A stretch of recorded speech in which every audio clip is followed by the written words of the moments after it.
हेर्नुस् है त, यो हो एउटा डट पेन। पक्कै पनि हामी सानो छँदा स्कुलमा यस्ता डट पेनलाई कपालमा यसरी रगड्यौँ होला। पक्कै पनि यसरी रगडिएको डट पेनले कागजका यस्ता ससाना टुक्राहरूलाई यसरी आफूतिर तान्यो होला। वास्तवमा यो खेल त्यही बालापन जस्तै रमाइलो पनि थियो।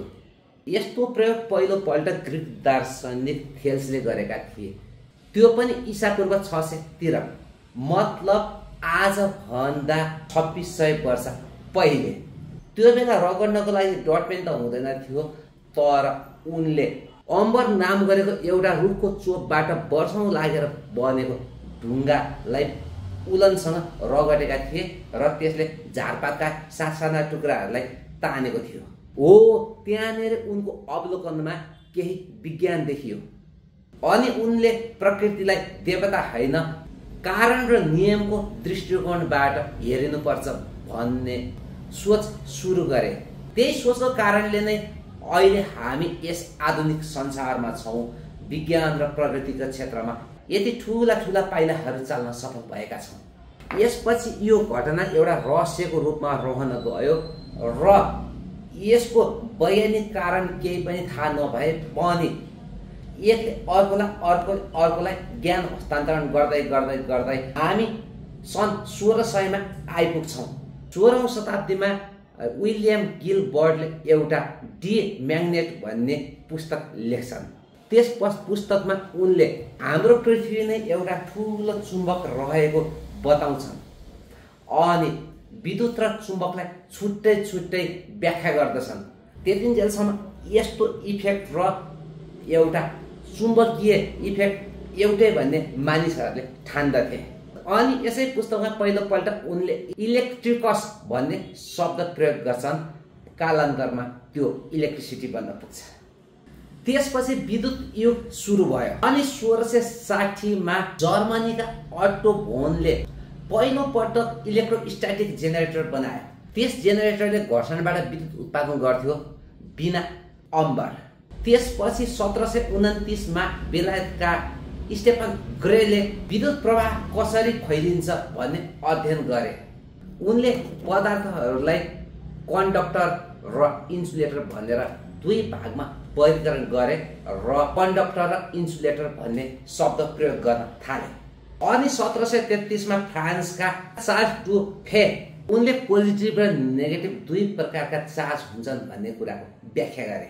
त्यसपछि सन् 1752 मा अमेरिकाका बेन्जामिन फ्र्याङ्कलिनले चट्याङ भनेको बिजुली हो भन्ने कुराको प्रमाणित नै गरिदिए। साथै उनले चट्याङबाट बचाउनको लागि लाइटिङ रडको पनि आविष्कार गरे। अब हामी आइपुग्छौँ सन् 1785 मा। 1750 मा फ्रान्सको कोलमले विद्युतको दुई चार्ज बीचमा हुने आकर्षण र विकर्षणलाई परिभाषित गरे अनि विद्युत चार्जलाई नाप्ने युनिट कोलम उनकै नामबाट रहन गयो। त्यसपछि सन् 1800 मा इटलीका भोल्टाले पहिलो पटक ब्याट्रीको आविष्कार गरे। अब निरन्तर विद्युत आपूर्ति सम्भव भयो र हामीले विद्युतको चापलाई भोल्ट एकाइमा नाप्छौँ। हो, त्यही भोल्ट भन्ने शब्द यिनै भोल्टाको नामबाट आएको हो। अब हामी आइपुग्छौँ सन् 1820 मा। यस समय डेनमार्कका ह्यान्सले इलेक्ट्रिक करेन्टले चुम्बकीय क्षेत्र सिर्जना गर्छ भन्ने कुरा पत्ता लगाए।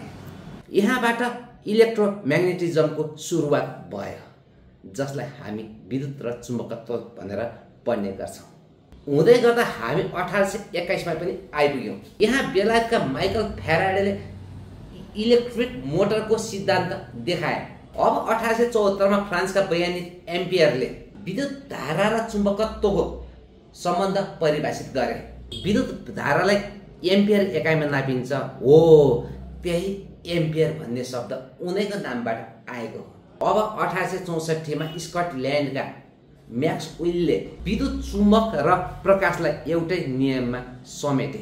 उनको यो खोजले नै भविष्यमा टिभी रेडियो सम्भव गराउनेवाला थियो।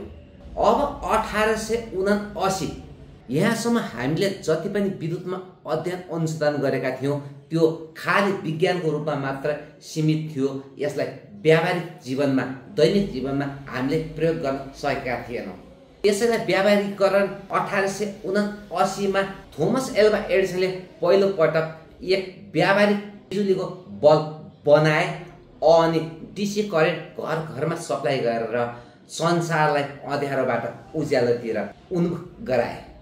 अब सन् 1888 मा निकोला टेस्लाले एसी मतलब अल्टरनेटिङ करेन्टको सिद्धान्त दिए। इन्डक्सन मोटर तथा टेस्ला कोइल पनि बनाए।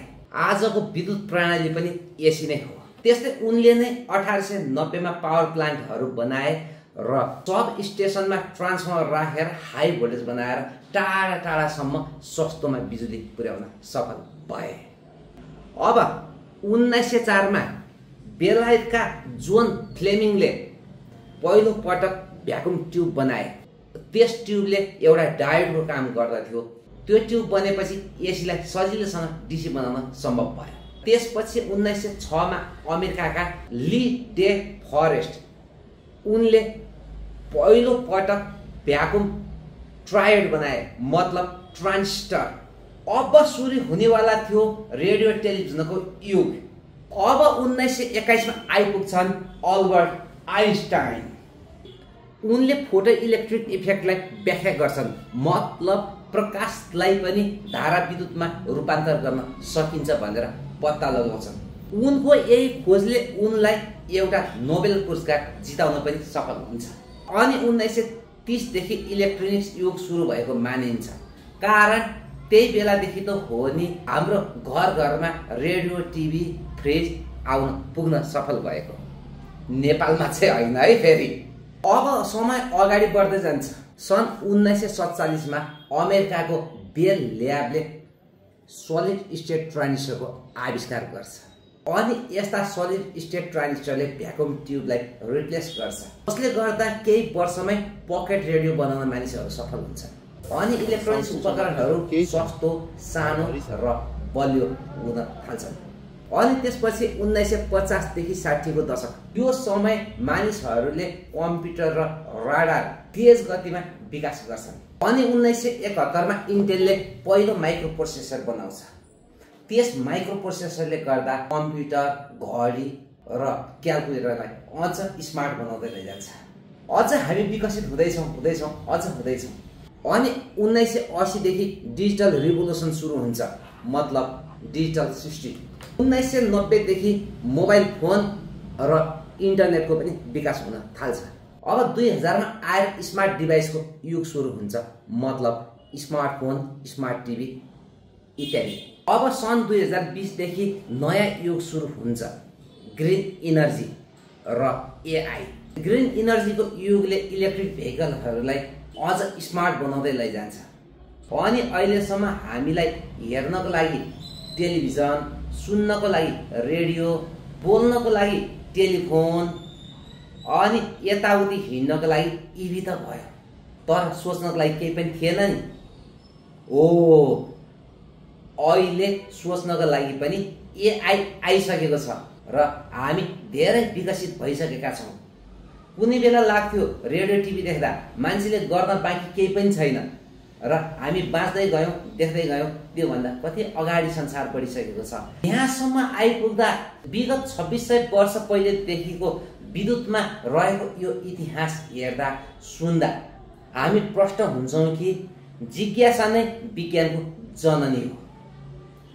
यदि त्यो बेला त्यो अवलोकन गर्दा यदि थेल्सको दिमागमा अम्बरले किन यस्ता मसिना धुलोका टुक्राहरू तान्छन्, यस्तो जिज्ञासा उनको दिमागमा नबनेको भए, उनले सुनाउँदै अरूलाई नगएको भए, अनि त्यस्तै रुखबाट स्याउ झर्दा आइज्याक न्युटनको दिमागमा जिज्ञासा नआएको भए, माइकल फ्याराडेको दिमागमा चुम्बकले तारलाई कसरी चलाउँछ भन्ने जिज्ञासा नजागेको भए हामी यो युगमा हुँदैन थियौँ। सायद हामी सबै यतिका शिक्षित पनि हुँदैन थियौँ। अहिलेसम्म हामीले हेरेको यो कथाको सारांश के हो भने जिज्ञासा नै विज्ञानको जननी हो। हामी जिज्ञासु भयौँ। अब हामीले आफ्नो जिज्ञासा चिर्नको लागि अनेक प्रयोग गऱ्यौँ, यो गऱ्यौँ त्यो गऱ्यौँ। यस्तै गर्दा उस्तै गर्दा विकास हुँदै क्रमिक रूपमा विकास हुँदै अहिलेको युगसम्म हामी आइपुगेका छौँ। एउटा जिज्ञासा मेरो दिमागमा पनि एउटा जिज्ञासा लागिरहेको छ। एउटा जिज्ञासा ल दर्शकहरूलाई भन्छु म है। अब मेरो जिज्ञासा छ, यदि हामीले यति भिडियो हेरिसक्छौँ भने अब यो भिडियोलाई एक लाइक अनि हाम्रो च्यानललाई सब्सक्राइब अनि एउटा मिठो कमेन्ट गर्ने कि नगर्ने